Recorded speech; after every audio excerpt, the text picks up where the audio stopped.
Pagi ini saya akan sharing sebuah pengajaran firman Allah yang saya berikan judul percaya dan taat kepada Tuhan. Percaya dan taat kepada Tuhan. Mari kita baca ayatnya dalam Roma pasal 1 ayat 5. Kayaknya kurang lengkap ini ayatnya ya. Tambah ayat 6 ya, tolong multimedia disiapkan satu ayat lagi, ayat yang ke-6. Karena ayat ke-6 ternyata penting juga gitu ya. Itu menjadi bagian ending daripada ayat yang kelima ternyata. Tadi saya sempat tulis ayat 5 saja. Tapi saya pikir penting juga itu ayat 6 ya. Sama-sama kita baca ayat yang kelima.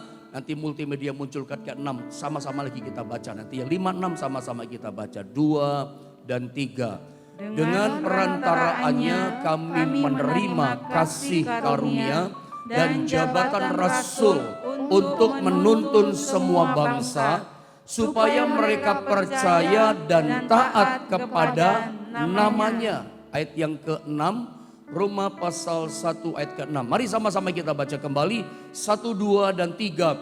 Kamu juga termasuk di antara mereka.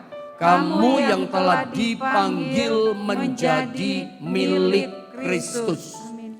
Saya pikir ayat 6 ini juga adalah identitas kita orang Kristen. Ingat, Anda dan saya adalah milik Kristus. Kenapa kita jadi milik Kristus? Sebab Tuhan Yesus telah menebus kita dengan darah yang mahal. Ya, kita telah dibeli Tuhan dengan lunas harganya dengan darah yang mahal. Makanya 1 Korintus 3 katakan kita menjadi miliknya Kristus. Ya, seringkali kita diberitakan di mimbar-mimbar pesan-pesan firman, selalu kita suka ditekankan dan kita juga menekankan bahwa kita itu memiliki Yesus. Kita memiliki Yesus, memiliki Yesus. Memiliki Yesus itu bicara keuntungannya. Ya, Anda memiliki Tuhan itu memiliki keuntungan loh. Memiliki pengharapan. Kan selalu begitu kan beritanya.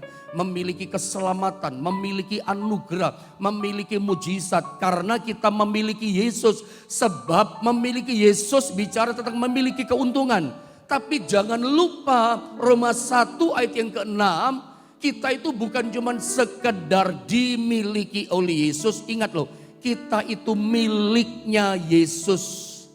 Ketika bicara miliknya Yesus, itu bicara Yesus sebagai pembela kita. Dia yang punya kita kok. Dia yang milik kita, itu bicara apa? Dia yang kendalikan kita. Makanya kita bicara percaya dan taat. Nggak cukup kita hanya bicara percaya. Goalnya Tuhan adalah percaya, kemudian kita jadi taat. Makanya ayat ke-6 itu bicara tentang kita itu miliknya Tuhan. Milik Tuhan itu bicara tentang Dia yang punya hidup kita, Dia yang mengendalikan hidup kita. Tinggal Anda mau dikendalikan tidak. Merasa tidak, saudara itu adalah miliknya Tuhan. Bilang sama-sama saya adalah miliknya Tuhan. Nyadar gitu loh saudara. Sadarlah pagi ini bahwa kita orang Kristen, kita bukan hanya memiliki Yesus. Ingat, Anda dan saya, kita semua adalah miliknya Tuhan. Berarti Dia yang berkuasa, Dia yang punya otoritas mengendalikan kedaulatan dalam hidup kita. Dia yang memiliki kita. Nah, kita mau bicara dulu tentang percaya dan taat. Apa yang kita bisa pelajari dari dua kata yang berbeda ini? Kata percaya dan kata taat. Saudara, mengapa kepercayaan seseorang kepada Tuhan, saya pakai istilah ini ya, tidak atau belum mengubah kehidupannya? Saya memilih kata ini, tidak atau belum. Saya tidak memilih kata tidak saja. Barangkali kalau saya pilih kata tidak, misalnya begini. Mengapa kepercayaan seseorang kepada Tuhan tidak mengubah hidupnya? Saya tahu kedengarannya terlalu keras. Ya, kedengarannya terlalu ekstrim. Kepercayaan tidak mengubah hidup kita. Makanya saya pakai kata ini di antara kita. Bahwa mengapa ya kepercayaan kita kepada Tuhan seringkali tidak atau belum mengubah kehidupan kita. Padahal seharusnya kepercayaan kita kepada Tuhan, seharusnya iman kita percaya pada Yesus itu harusnya mengubah hidup kita. Tetapi memprihatinkan, Hari-hari ini kita banyak melihat kehidupan orang di dunia ini mengalami kehancuran. Dan kita melihat mendapati orang-orang atau keluarga yang mengalami kehancuran itu ternyata tidak sedikit bahkan banyak di antara yang hancur itu adalah orang-orang yang percaya kepada Tuhan. Kalau orang mengalami kehancuran dalam hidupnya, orang itu nggak percaya kepada Tuhan. Imannya bukan kepada Yesus. Ya saya bilang wajar lah gitu ya. Orang hancur hidupnya sebab dia nggak punya iman, nggak percaya pada Tuhan. Ya cengli lah, wajar gitu. Makanya sangat menyedihkan sebetulnya. Orang percaya kepada Tuhan tapi kepercayaannya ternyata tidak, bahkan belum mengubah kehidupannya. Nah pertanyaannya adalah mengapa kepercayaan kita kepada Tuhan tidak dan belum mengubah hidup kita, mengapa? Nah ketika saya merenungkan akan hal ini, mengapa kepercayaan kok tidak mengubah hidup kita, bahkan tidak mengubahkan, apa sebabnya? Tuhan ingatkan saya satu ayat dalam Yakobus pasal 2 ayat 17 sampai 20. Intinya gini kesimpulannya, karena kepercayaan kita itu miss yang namanya ketaatan, minus ketaatan. Makanya tidak mengalami hasil kepercayaan. Karena kepercayaan butuh tindakan, kepercayaan butuh ketaatan. Bicara perbuatan tindakan, bicara ketaatan kita kepada Tuhan. Mari saya tunjukkan ayatnya. Saya baca ayat 17, Yakobus pasal 2. Saya baca ayat 17, Anda daripada bengong cuman lihat, lebih baik keluarkan suara saudara. Bacalah ayat 18 bersama dengan keluargamu, 19 saya 20 sama-sama ya. Ayat 17 saya baca begini kata firman Allah. Demikian juga halnya dengan iman. Jika iman itu tidak disertai perbuatan, maka iman itu pada hakikatnya adalah mati. Teruskan 18 saudara. Tetapi mungkin ada orang berkata, padamu ada iman dan padaku ada perbuatan. Aku akan menjawab dia, tunjukkanlah kepadaku imanmu itu tanpa perbuatan, dan aku akan menunjukkan kepadamu imanku dari perbuatan-perbuatanku. Ini menarik loh, Paulus katakan, aku akan menunjukkan kepadamu imanku, kepercayaanku dari perbuatanku. Iman dan perbuatan. Saya baca ayat 19. Engkau percaya bahwa hanya ada satu Allah saja, itu baik. Tetapi setan-setan pun juga percaya akan hal itu dan mereka gemetar. Ayat 20 coba sama-sama kita baca saudara. 2, 3. Hai manusia yang bebal, maukah engkau mengakui sekarang bahwa iman tanpa perbuatan adalah iman yang kosong. Jadi menarik ya, Yakobus dalam ayat ini sepertinya menemplak kita, mengajar kita, memang mengingatkan kita bahwa ayat 17 dikatakan iman itu jika tidak disertai dengan perbuatan, iman tanpa ketaatan, iman tanpa perbuatan dikatakan maka iman itu pada hakikatnya mati, kata Yakobus. Terjemahan dalam bahasa Indonesia sehari-hari lebih tajam, lebih kena, dikatakan gak ada gunanya. Coba saya baca ya, Yakobus 2 ayat 17 dalam terjemahan bahasa Indonesia sehari-hari dikatakan, begitulah juga dengan iman, perhatikan, jika tidak dinyatakan, jika tidak ditunjukkan dengan perbuatan tanpa ketaatan, maka iman itu dikatakan tidak ada gunanya. Iman itu sia-sia, percaya itu tidak ada gunanya, kosong, dan iman itu mati. Iman itu harus, kata Alkitab, disertai dengan perbuatan. Makanya saya kasih statement di sini sama saudara, ingat bahwa yang menjadi goalnya Tuhan dalam kehidupan kita umatnya adalah percaya, kemudian dan taat. Sebab percaya saja tanpa ketaatan itu mati percaya kita. Percaya saja ya lalu minus taat itu tidak ada gunanya. Makanya kenapa dalam perenungan kita yang pertama kita dapatkan jawaban mengapa kepercayaan seseorang kepada Tuhan tidak dan belum ya berdampak dalam kehidupannya, gak berguna dalam hidupnya, ya tidak mendatangkan perkara yang baik dalam hidupnya. Kenapa? Karena dia hanya berhenti pada separuh saja, percaya saja. Gak cukup percaya loh saudara. Goalnya Tuhan ingat sama kita adalah kita harus percaya dan taat. Kepercayaan kita tunjukkan dengan perbuatan.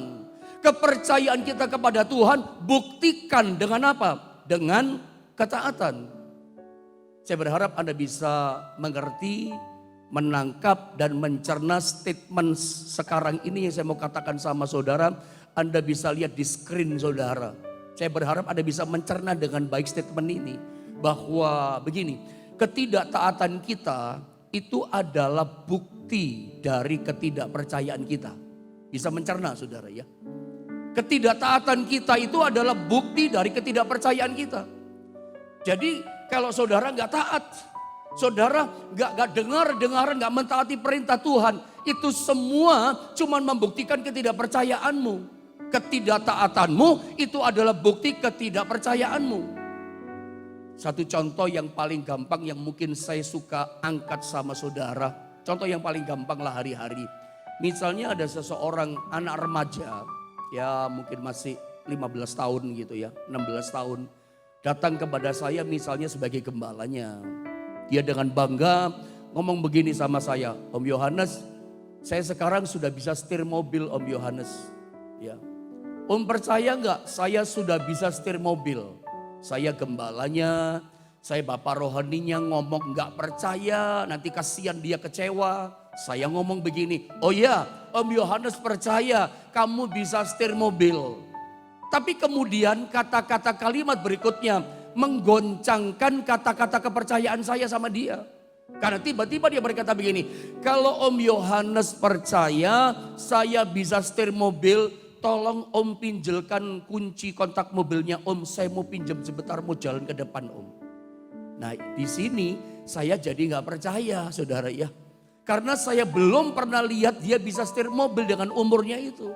Makanya saya jadi gak percaya. Nah ketidakpercayaan ini cuma membuktikan saudara ya. Bahwa kita itu gak taat sebetulnya, cuma ngomong. Sadarkah saudara seringkali kita itu berkata saya percaya kepadamu Tuhan. Saya percaya engkau sanggup menolongku. Saya percaya bahwa Tuhan pemelihara dalam hidupku dan engkau sanggup menyembuhkan aku. Sadar gak, nyadar gak kita? Seringkali mulut kita juga berkata saya percaya Tuhan, saya percaya kepadamu.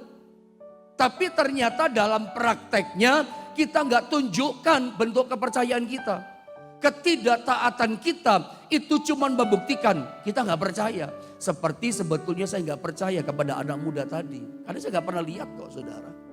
Makanya kita belajar saudara ya lewat perenungan firman Allah ini. Saya rindu saya berdoa biar kepercayaan kita itu mengubahkan mendatangkan hal perkara-perkara yang baik dalam hidup kita. Karena kita percaya kepada Tuhan yang besar. Kenapa seringkali kita gagal mengalami mujizat? Nyadar gak saudara? Kenapa seringkali berkat-berkat Tuhan gak kita alami? Pertolongan Tuhan gak datang sama kita? Kenapa seringkali doa-doa kita gak dikabulkan? Kadangkala gak cukup hanya sekedar banyak doa. Ketaatannya bagaimana? Karena percayalah begini saudara ya. Bahwa kalau kita rindu mengalami mujizat tapi kenyataannya realitanya gagal mengalami mujizat. Tahukah saudara bahwa mujizat itu tidak terjadi hanya sekedar percaya. Bahkan maafkan saya, gak sekedar hanya banyak doa. Tanpa ketaatan, Alkitab katakan gak bisa. Percaya dan taat itu satu paket. Percaya tanpa ketaatan, percaya tanpa perbuatan, mati, gak ada gunanya, sia-sia, kosong adanya. Ya. Makanya nggak bisa cuman hanya sekedar percaya. Ya, sebab mujizat itu nggak bisa terjadi loh. Hanya sekedar percaya tanpa ketaatan nggak bisa. Karena harga sebuah mujizat itu adalah ketaatan. Sudah bisa berkata amin? Saya ulang. Harga sebuah mujizat itu adalah ketaatan. Tanpa ketaatan kita nggak bisa melihat mujizat. Nanti saya tunjukkan beberapa contoh kepada saudara. Saya tunjukkan dulu beberapa ayat, 2 ayat sekaligus jadi perenungan kita pagi ini. 2 Timotius pasal 3 ayat yang ke-7 dan 2 Timotius pasal 4 ayat yang ke-3. Saya baca yang pertama ya. 2 2 Timotius pasal 3:7 dikatakan begini, yang walaupun selalu ingin diajar, garis bawahi kata selalu ingin diajar, namun tidak pernah dapat mengenal kebenaran. Sama-sama kita baca, turun ayat di bawahnya, 2 Timotius pasal 4 ayat yang ketiga, 1, 2, dan 3. Karena akan datang waktunya, orang tidak dapat lagi menerima ajaran sehat, tetapi mereka akan mengumpulkan guru-guru menurut kehendaknya untuk memuaskan keinginan telinganya. Lihat dulu ayat yang ke-7, 2 Timotius pasal 3:7. Nanti tolong di rumah dicek ya di Alkitab saudara. 2 Timotius pasal 3 ayat 1 sampai 6 sebelum ayat 7. Ini bicara tentang kondisi keadaan hidup manusia di akhir zaman. 2 Timotius pasal 3 ayat 1 bunyinya kan begini. Pada hari-hari terakhir akan datang masa yang sukar. Orang mencintai dirinya sendiri. Ya kan? Orang apalagi dikatakan orang menjadi hamba uang. Mereka membual, menyombongkan diri, menjadi pemfitnah. Bahkan terakhir tidak mempedulikan agama. Semua ayat 1 sampai ayat yang ke-6 itu bicara keadaan, situasi, kondisi manusia di akhir zaman. Nah, tadi dikatakan pada ayatnya yang ke-7 dalam 2 Timotius pasal 3 ayat 7 dikatakan yang walaupun selalu ingin diajar. Apa sih yang saya mau bilang sama saudara pagi ini? Ini adalah keadaannya manusia. Jadi begini, sudah difirmankan gitu ya. Sudah dikasih tahu sama firman, sama Tuhan. Bahwa manusia di akhir zaman kondisinya begini, selalu ingin diajar. Coba saudara kira-kira punya bayangan ya. Gimana sih keadaan orang yang selalu ingin diajar, selalu ingin diajar. Ini aneh kok, selalu ingin diajar namun tidak pernah dapat mengenal kebenaran. Ini aneh loh saudara ya. Ada manusia selalu ingin diajar, bayangannya begini ya. Orang kalau selalu ingin diajar berarti dia itu selalu datang di kebaktian. Setuju dengan saya? Rajin kebaktiannya. Mungkin doa paginya gak pernah bolos. Baca Alkitabnya kenceng. Ya, seminar-seminar dia datang. Ada ibadah keluarga kelompok sel dia datang gitu saudara ya. Kenapa? Dia adalah anak Tuhan, orang yang rindu mau diajar. Tetapi aneh, mau diajar tapi gak dapat mengenal kebenaran. Makanya saya kaitkan dengan 2 Timotius pasal 4 ayat yang ketiganya. Ada kata begini ya, memuaskan keinginan telinganya. Karena ini firman pengajaran saya terangkan lewat ayat saya angkat sama saudara. Kenapa ya orang ingin diajar kok sampai gak bisa mengenal kebenaran? Sebab dia ingin diajar, yang dia pelajari hanya memuaskan keinginan telinganya. Jadi bukan hanya keinginan mata saja yang ada di Alkitab, bukan hanya keinginan daging saja, ada yang namanya keinginan telinga. Ya, ini namanya pengen cuman belajar saja, pengen cuman tahu saja. Kalau barangkali istilah anak muda kepoh ya. Dia kepoh pengen tahu kehendak Tuhan, pengen tahu, hanya pengen tahu gitu loh. Makanya gak ngerti kebenaran sesungguhnya karena hanya pengen tahu, bukan pengen taat. Goalnya Tuhan percaya dan taat, bukan cuma pengen tahu. Ini kan yang seringkali membuat kita gagal ngalami mujizat, cuman pengen tahu gitu. Saya kasih contoh sama saudara, di Alkitab itu ada yang namanya Daud, ada yang namanya Saul. Saya juga baru nyadar gitu, sadar juga, tertemplak juga gitu saudara ya. Daud sama Saul tuh beda jauh. Daud itu begini ya, kalau Anda baca Alkitab, setiap kali dia bertanya-tanya kepada Tuhan, Tuhan jawab. Tuhan kasih tuntunan, Tuhan kasih pimpinan, Tuhan kasih pertolongan. Tiap bertanya, baca di Alkitab, Daud adalah seorang yang berkenan di hati Tuhan. Dia salah satu cirinya apa? Suka bertanya-tanya kepada Tuhan. Mau bertindak, mau perang, tanya sama Tuhan. Mau lakukan sesuatu, tanya sama Tuhan. Daud contoh yang baik, teladan yang baik buat kita. Lakukan apapun, suka bertanya-tanya sama Tuhan. Dan Tuhan selalu jawab ketika Daud bertanya. Tetapi beda dengan Saul. Tuhan sepertinya dalam tanda kutip baca dalam kitab nggak ladenin Saul. Nggak dijawab, tanya nggak dijawab, tanya nggak dijawab. Karena bedanya begini, Daud itu bertanya karena ingin taat. Tuhan tahu loh hati kita. Tuhan tahu hatinya Daud, Tuhan tahu hatinya Saul gitu. Saul bertanya karena hanya ingin tahu kehendaknya. Tapi Tuhan lihat di hatinya, di dasar hatinya. Tuhan tahu gak ada ingin taat. Goalnya Tuhan kan percaya dan taat. Makanya seringkali kenapa sih kita gak ngalami pimpinan Tuhan. Tahun-tahun sukar, tahun-tahun yang berat 2021. Sesungguhnya Anda dan saya perlu pimpinan Tuhan. Tetapi kenapa kita merasa gak ada tuntunan Tuhan? Hidup kita gak ada pimpinan Tuhan. Apa masalahnya?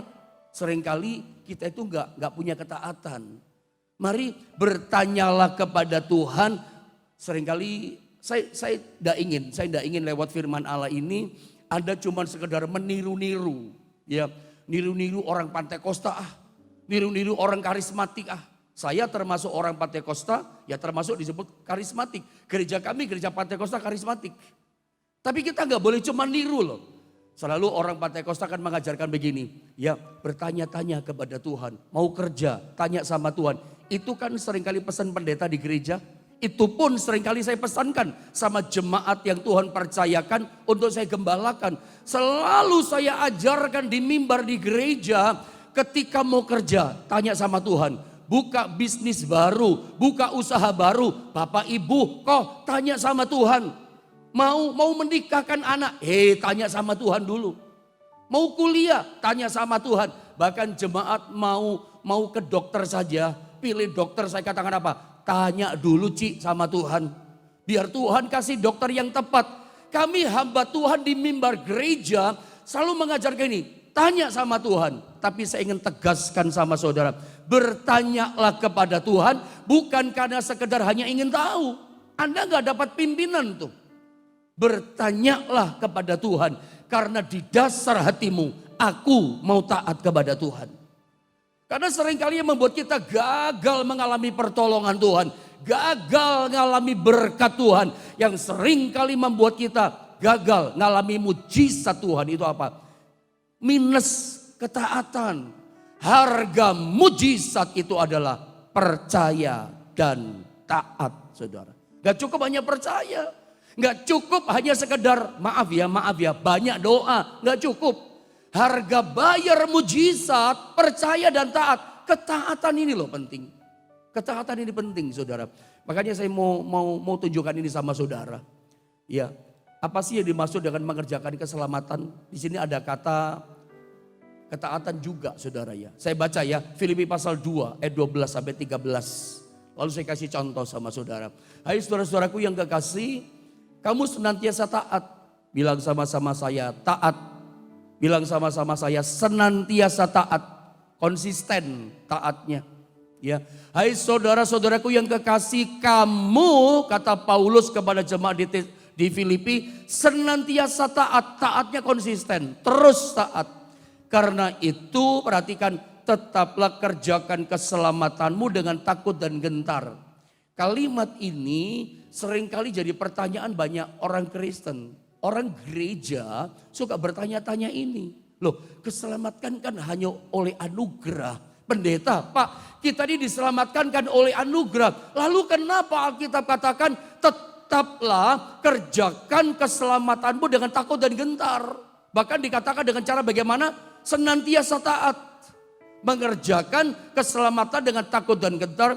Bukan saja seperti waktu aku masih hadir. Tetapi terlebih pula sekarang waktu aku tidak hadir.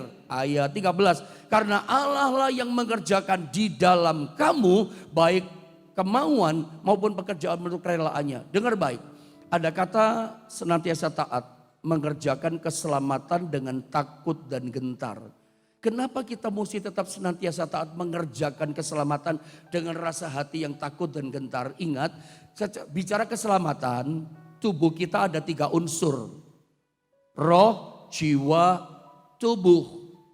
Saudara bicara roh, Yesus sudah selesaikan di kayu salib, ketika dia mati darahnya ditumpahkan. Roh kita sudah jelas diselamatkan. Udah beres urusan roh, sudah selamat roh kita. Tuhan udah bayar, udah selesai semua. Jiwa itu istilah saya apa ya, sedang diselamatkan. Istilah saja ya. Lalu tubuh itu akan diselamatkan. Makanya Roma 12 supaya tidak berkepanjangan ayat kedua, Alkitab pesan sama kita, janganlah kamu menjadi serupa dengan dunia ini. Apa dikatakan di sana? Berubahlah oleh pembaharuan budimu. Itu bicara jiwa loh. Dibaharui, ada pembaharuan, mau hidup baru, jiwa itu mesti apa ya? Taat. Mungkin supaya tidak berkepanjangan, saya mau katakan sama saudara begini. Supaya kita menerima keselamatan itu butuh yang namanya taat. Taat itu penting loh. Ada banyak orang udah selamat, jadi saya termasuk hamba Tuhan yang begini ya, tidak percaya dengan pandangan lain mengatakan sekali selamat tetap selamat. Saya mengajarkan pada saudara keselamatan itu bisa hilang saudara ya. Kapan? Ketika Anda nggak taat lagi. Makanya jiwa itu ada pikiran, ada kehendak, ada kemauan. Itu mesti taat kan sama Tuhan. Setiap kali kita nggak taat, ya itu cuma membuktikan kan sama kita ini orang yang nggak bener gitu loh. Ketaatan itu penting saudara. Makanya mujizat itu harga bayarnya salah satunya adalah ketaatan. Saya kasih contoh saja dengan cepat saudara ya. Ketika saudara pergi ke dokter, kesembuhan terjadi bukan karena pergi ke dokter. Saudara sakit, pergi ke dokter, gak langsung sembuh kan. Kenapa Anda sembuh? Karena setelah dokter mendiagnosa sakitnya saudara, dokter tulis resep. Ada instruksinya dokter seperti Tuhan. Kasih instruksi tulisan di firman Allah kan. Untuk kita taati kan. Dokter katakan, mesti nurut ya Pak. Minum obat 1 hari 3 kali. Ya, pagi, siang, sore setelah makan. Minum sampai habis obatnya. Tapi ternyata saudara nggak taat pada instruksi. Saudara nggak beli obat, saudara nggak minum obat. Nggak serta-merta datang ke dokter langsung sembuh. Kapan saudara sembuh? Setelah Anda pulang dari dokter. Anda ikuti instruksinya, taat, makanya sembuh. Kayak cerita di Alkitab tentang cerita Naaman. Mungkin kita nggak usah baca ayatnya, Anda sudah tahu kan cerita ini tentang Naaman. Naaman ketika dia pergi ke pondok Nabi Elisa, dia jenderal, dia petinggi, ya orang yang kedudukannya tinggi di kerajaan Aram. Datang ke Nabi Elisa, dia berharap hamba Tuhan yang luar biasa keluar menyambut dia karena dia pembesar. Tapi ternyata yang keluar cuman pembantunya Nabi, yang keluar cuman bujangnya, egonya langsung muncul. Dia nggak bisa terima, kok cuman bujangnya, kenapa bukan hamba Tuhan yang keluar? Tersinggung sebetulnya dia. Apalagi ketika bujang berkata, tenggelamkan dirimu 7 kali di sungai Yordan. Karena dia tahu sungai Yordan kotor, ada sungai Abana, ada sungai Parpar yang lebih indah. Kenapa bukan di sana? Egonya bangkit, tersinggung dia sebetulnya, langsung pulang. Nyampe pulang di rumah, singkat kata hamba perempuannya mengingatkan dia, sudah taat saja, nurut saja. Singkat kata nurut saudara ya. Taat Naaman, tenggelamkan dirinya sampai 7 kali. Singkatnya yang ke-7 dia keluar, dia tahir, dia sembuh. Kenapa Naaman sembuh? Karena ketaatannya. Kenapa tembok Yeriko itu hancur dan runtuh? Selalu saya bilang sama saudara, tembok Yeriko itu tembok yang tidak mungkin dihancurkan. Mustahil bisa ditembus di masa itu. Belum ada dinamit. Dinamit pun belum tentu bisa hancurkan. Hampir 6-9 meter itu tembok. Mustahil ditembus, nggak mungkin dihancurkan. Tapi hari itu dengan mudah dihancurkan. Kenapa? Ketaatan umat Allah. 6 hari keliling 1 kali, kata Tuhan. Hari yang ke-7, 7 kali. Begitu hari ke-7, yang ke-7 kali, yang ke-13 kali. Bersorak. Mereka bersorak, nurut loh saudara ya. Suruh keliling, gak ngomong, nurut. Itu bicara ketaatan. Dan akhirnya apa? Yang mustahil jadi gak mustahil. Yang sukar ditaklukkan jadi mudah. Kenapa? Harga bayarnya ketaatan. Betul, kata banyak hamba Tuhan berkata begini, bahwa taat itu kadang-kadang berat, tapi taat itu kunci mujizat buat kita. Harga bayar mujizat dan berkat itu adalah ini, ketaatan. Gak cukup hanya percaya, gak cukup maaf hanya banyak doa. Ketaatanmu bagaimana? Sebab ya Ketaatan kita itu menentukan Tuhan melawat setiap saudara. Mungkin saya nggak akan panjangkan firman Allah ini. Tapi kita belajar dua hal pagi ini tentang percaya dan taat.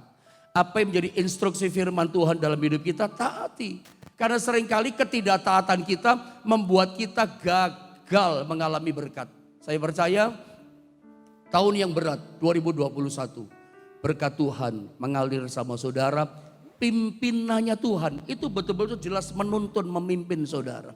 Tuhan akan pimpin hidupmu selama saudara percaya dan taat kepada Tuhan. Ingat, ketidaktaatan kita itu cuma membuktikan ketidakpercayaan kita. Bagaimana saudara bisa bilang percaya sama Tuhan kalau saudara gak taat?